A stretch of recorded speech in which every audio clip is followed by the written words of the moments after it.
Tonight on Ukraine Today, night of terror, Russia used drones, guided bombs and even dropped a 250-kilogram air bomb. That's 550 pounds. Ukrainian strikes. From new long-range fiber-optic FPVs to precise hits on legitimate targets inside Russia. Financial pressure on Russia.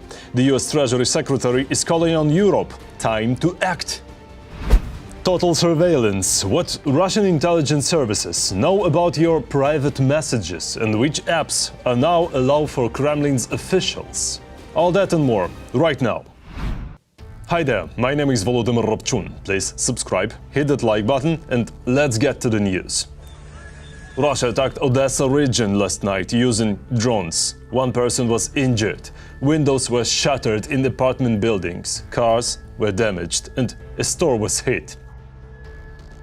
Horrific images are coming from Kramatorsk. Russian forces dropped a 250-kilogram, 550 pounds, high-explosive air bomb on a residential building. A 10-year-old boy was killed. Several others were injured. Let's say it again. A high-explosive air bomb on an apartment block. This is terrorism. Earlier, Russia launched an airstrike on the Sumy region. They used guided bombs. Several people were injured, including a child. Apartment buildings and non-residential facilities were damaged. Meanwhile, cleanup efforts are still underway after the previous wave of mass attacks. The aftermath of Russian strikes on our cities, on our Ukrainian communities, is still being dealt with. Different regions were targeted, from Kharkiv and Sumy to Ivano-Frankivsk. There was a strong attack against Kyiv. A significant number of Shaheds and missiles were shot down. And every such wave of Russian strikes is a reminder of two things: air defense. We need more systems, more coverage across the country. And also our long-range strikes against Russia. If Putin is so obsessed with Shaheds and terror, the occupiers must be left with no logistics. Ukrainian drones struck the Novokuybishevsk petrochemical plant in Russia's Samara region, one of the largest producers of gas processing and petrochemical products in Russia and Eastern Europe. A legitimate target. Ukraine's new fiber-optic FPV drones can now hit enemy targets over 40 kilometers away. That's what Vice Prime Minister for Innovation and Tech, Mikhailo Fedorov, said. According to him, the key advantage is full resistance to Russian electronic warfare. The fiber-optic link keeps the drone connected with stable video, precise control and pinpoint accuracy. In just the past 24 hours, Russia lost at least 1,090 soldiers killed and wounded. Since the start of the full-scale war, that's already 1,044,250 troops. And in the last day alone, Ukraine's defense forces destroyed 1 Russian tank, 7 armored vehicles, 43 artillery systems and dozens more pieces of enemy military equipment. In the Kharkiv region, Russian troops have launched an offensive on a new front. Their goal to distract Ukrainian forces from other directions. What's happening on the battlefield and beyond in our frontline report. In the Rostov region, both passenger and military train traffic was halted. Ukrainian drones successfully attacked the railway junction in Kamenolomnya, a logistics hub used by the Russian army to supply equipment and weapons to the front was damaged. Trains passed through this station on their way to the occupied territories of Ukraine. Meanwhile, the partisan movement Atesh struck an important logistics hub of the occupiers. The sabotage was carried out near Tula. There, a relay cabinet responsible for controlling traffic on that section was destroyed. The arson temporarily disrupted the supply of ammunition and weapons to the Kharkiv and Sumy directions. In the latter direction, thanks to active military operations, the Ukrainian armed forces are pushing out the occupiers. This is being complained about by pro-Russian social media channels. In the Sumy region, we continue to monitor Kondratovka.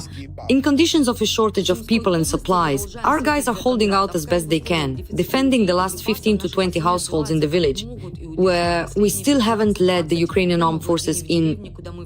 There is still a chance that we can get the guys out of this hell alive. Russian soldiers have long wanted to strike at Sumy, but in reality, the exact opposite is happening. The Ukrainian armed forces are pushing out Russian troops and striking logistics with drones. We're all waiting for our FPVs to start terrorizing Sumy, but the Ukrainians are hitting our logistics just as deep. The Novo-Ivanovka-Sverdlikovo road. It seems like a deep rear area, about 20 kilometers from the front line. But that doesn't stop the Ukrainian armed forces from maintaining fire control over this road, using ordinary cheap drones that cost about $500 each. About 10 pieces of equipment were lost on this supply route just yesterday. And this is the main artillery for the entire garrison in Yunakovka. Those who install anti-drone nets have a lot of work to do on this road, but they should have been sent here the day before yesterday. The main tactic for the offensive remains assaults by small infantry groups. The Ukrainian armed forces respond with the mass use of FPV drones, in which they have both numerical and qualitative superiority. On the Kharkiv front, they are trying to overwhelm the Ukrainian forces with numbers. Russia has opened another front in the Kharkiv region to draw our reserves away from the Kupiansk direction. Overall, the situation is not very favorable for us. The long stretch of the border allows the enemy to carry out such actions almost along the entire line. Because of the shortage of reserves, we have to put out these kinds of fires by bringing in forces from brigades that are already carrying out combat missions directly on the front line. A huge number of anti-drone nets have to be installed in the Zaporizhia region. This is in the settlement of Orikiv. In this direction, the Russian army has not achieved any success, so they terrorize civilians and the military with drones. In this area, the occupiers constantly send their personnel into pointless attacks without water or food. For 21 days, yes, we were there almost without food or water. Many of our people died, that's it. Not many, but for our small unit, these are very significant losses. Donetsk region is the main target of the Russian army. These are shots of drones from the 59th Brigade destroying another group of occupiers in the Pokrovsk direction. They keep coming 24/7. The main objectives of the summer campaign are Pokrovsk and Kostiantynivka in the Donetsk region. Russian forces are trying to encircle these cities and cut off their supply lines to force the Ukrainian armed forces to withdraw from them. Mass assaults did not work. The pace of the summer offensive by Putin's troops turned out to be slower than in the fall of 2024. In the first half of the summer, the Russian army captured 857 square kilometers of Ukrainian territory, according to Deep State. It showed a faster rate of advance than in the spring, but still did not reach the levels of last fall. In just one November alone, 730 square kilometers were occupied. Many peaceful publications report that the Russian army's summer offensive has been the deadliest for the occupying forces throughout the entire war. According to The Economist, more than 30,000 Russian soldiers have died since the beginning of May. And that's by the most conservative estimates. The US Treasury Secretary has urged European nations to support new tariffs on Russia if Washington goes ahead with them. Just a reminder, this is part of the 50-day ultimatum from the US President Donald Trump: ceasefire or stronger sanctions and tariffs. The new restrictions will also target countries that buy Russian oil and finance the Kremlin's war. Any country who buys sanctioned Russian oil is going to be subject to up to 100% secondary tariffs. So now the United States Senate agrees with President Trump that tariffs are a means to political ends. And this is revolutionary. President Trump has changed the conversation here. And I would urge our European allies who have talked a big game to follow us if we implement these secondary tariffs. Every voice matters. Join our community, support independent journalism and help us bring you the truth from Ukraine. Become a member of Ukraine Today. Join us now. And here's what Ukraine's President Volodymyr Zelensky said last night about sanctions and secondary restrictions against Russia. I also thank all our partners who are advancing new and stronger sanctions, including secondary ones. Don't let Russian bravado fool anyone. The Russians are actually feeling the pressure of sanctions, and they must stop the aggression. Russia must end this war, the war Russia started. No one else needs this war but Russia. Peace will definitely come, and I thank everyone who stands with Ukraine. By the way, Putin has 42 days left to reach an agreement with Ukraine. Analysts at the Institute for the Study of War believe the Russian dictator will only agree to negotiations if his forces are suffering crushing defeats on the battlefield. In their latest report, ISW experts stress the importance of timely and sufficient Western military aid. And no one expects quick victories. Crushing the enemy may take several months or even entire military campaigns. There's still a chance that Ukrainian and Russian delegations could meet this week in Istanbul. What could this new round of talks bring? We'll tell you more in this report. A new round of negotiations and new hopes for Istanbul. Turkish publications have reported that a new round of talks between Ukraine and Russia could take place as early as this week. The meeting is scheduled for the 23rd to the 24th of July in Turkey. In fact, over the past, let's say, at least a week, Russia has been the most active party in reviving peace talks in Istanbul. They needed to show Trump that they are not opposed to peace negotiations. They needed to somehow ease Trump's irritation, his dissatisfaction, and once again try to convince him that Putin wants peace. Moreover, starting last week, the Kremlin began actively using an unscrupulous tactic, though this is typical of the Russian style. They started accusing Ukraine, claiming that Ukraine supposedly does not want negotiations and is refusing to negotiate. Thus, for this reason alone, Ukraine simply could not refuse to participate in the negotiation process. But it is also likely that Kyiv was coordinating the negotiations with the Americans. And the recent visit of Special Representative Kellogg is proof of that. Moreover, on the 19th of July, the president of Ukraine, Volodymyr Zelensky, stated that the head of the Ukrainian delegation, Rustem Umerov, had conveyed a proposal to the Russian side to hold a new round of negotiations. In Russia, after the latest threats from Trump, they realized that it was not worth angering the American president any further. In my opinion, Moscow is very concerned about Trump's change in position. Outwardly, they act as if nothing has happened. And of course, they pretend not to care. No, they do care. And for example, last week, Peskov started actively raising the topic of resuming peace talks. And now negotiations are resuming in Istanbul. Before this, Russia was in no hurry to engage in these talks. For example, during the visit of Keith Kellogg, Trump's special representative on Ukraine, when he was in Kyiv, there were no airstrikes on Kyiv. And it's unlikely that this was a coincidence.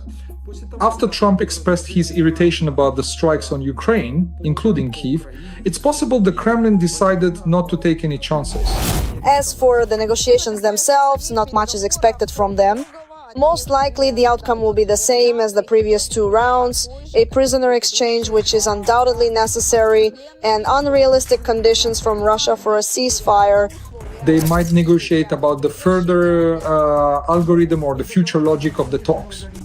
Basically, a kind of roadmap for the negotiations. This will be difficult to achieve, and it's unlikely they'll reach an agreement. Nevertheless, the very logic of the negotiations themselves show to conduct them going forward. The algorithm for future talks, this could also be a subject of discussion. For now, I don't see any real willingness on Russia's part for any substantive agreements. Yes, there could be new agreements on humanitarian issues, on further prisoner exchanges, and on other humanitarian matters. The parties can also discuss halting strikes on critical infrastructure. That's something that was already being talked about back in the spring of this year. According to some reports, as Turkish media write, the issue of strikes on critical infrastructure facilities may be up for discussion. They might reach agreements on this. Another matter is how to distinguish, to somehow separate strikes on critical infrastructure from airstrikes in general. That's very difficult. And at the very least, there could be accidental strikes. Or they might claim that hitting a critical infrastructure facility was accidental. But it's probably not worth expecting any real action from the Russians. Most likely, Russia is going to Istanbul to imitate the negotiation process for Trump, to show a flurry of activity so that the American president once again believes that Russia wants peace, while actually buying themselves more time. Will he believe empty promises again? That's an open question, but one would hope that this time Trump's position will not change. Ukraine is fighting for freedom. Support independent Ukrainian journalism so we can keep telling the truth about Russia's war. Click the link in the description to become our sponsor. Don't forget to like, subscribe, comment and share this video if you think it's worth it. Thank you. And finally, the Russian government is tightening its grip on digital communications. Officials are now ordered to use only a messenger called MAX, fully controlled by Russian intelligence. What does this mean? Exclusive details coming up next. In Russia, officials are no longer allowed to correspond just anywhere. Now only in the proper messenger app created by the government. And of course under the watchful eye of the security services. They've taken this quite seriously because, as we know, at least in Moscow, digitalization is quite advanced. There are cameras installed everywhere, facial recognition, and you can even enter the metro using facial identification. It tells you, go ahead, comrade, the fare has been deducted. This demonstrates quite a high level of control. At first there was talk about bans. WhatsApp is under suspicion, Telegram seems like it's ours, but still raises distrust. Because if something isn't directly connected to the Kremlin, it raises questions. On the older, more traditional messengers, you are simply unable to read the messages. Yes, and of course there are indeed different ways and various methods to effectively get in and thoroughly read them. With Signal, it's well known today that it's impossible to intercept it, right? And with others with a certain level of capability you can, but it's impossible to do it on a mass scale. And now, here it is, the messenger of the new era, already so hyped up by Russian bloggers. Of course, not for free. Hi, I recently downloaded the Max app, and you know what? I was honestly amazed that this app even works in the parking lot. I talked on the phone for 2 hours straight, and the connection never dropped once. I downloaded the Max app. It's better than Telegram. I downloaded the Max Messenger. Developed by the Ministry of Digital Development, controlled by the FSB, and simply called Max. And yes, it's already mandatory for Russian officials. Officials are being forced to use it so that their correspondence can be read, that's all. So what else is there? What features are built in? For example, this messenger might be able to scan everything on your phone, not just your messages, but everything else on your phone as well. So we can conclude that the authorities don't have enough control, yet they want to strengthen it. And believe me, Max is not just a messenger. Nothing in Russia ever happens just by chance. The app has access to the camera, microphone, geolocation and other smartphone functions, and it also shows signs of being malicious software. Whoever needs it will make use of it. First and foremost, of course, the security services that monitor internal affairs. That includes the FSB, the relevant police departments, and of course the presidential administration. Accounting and control, as Putin taught. Officials have been ordered, so does that mean they'll switch over, or are even they not thrilled about the idea of messaging in an app where someone higher up can read every word? They can certainly continue, but the question is, we don't know the full functionality of this messenger. If it downloads the phone's data, right, then even if you keep using other messengers, it will still get access to your phone's data. That's something you'd have to ask the tech guys about. Theoretically, that's possible, and that's exactly why they're introducing it. Otherwise, why bother introducing it at all? In an attempt to protect itself from external threats, Russia is sinking deeper into digital self-isolation. The only question is where this tactic will lead. All of this shows that the current methods of control, even though it seems like there are already so many, are still not enough. So they keep coming up with more and more new laws, new messengers, new something else. They want to have complete control over people's thoughts first, the officials, and then everyone else. Well, as they say, we've already read all about this in the book 1984. While the whole world is fighting for privacy, Russia is fighting for total control. The new Max Messenger isn't really about communication, it's more about eavesdropping. The main thing is that everything complies with GOST. That's all for today. Thanks for watching. Thank you for your support. Strength to Ukraine's defenders. Glory to Ukraine. Don't forget to like, subscribe, comment and share. See you next time.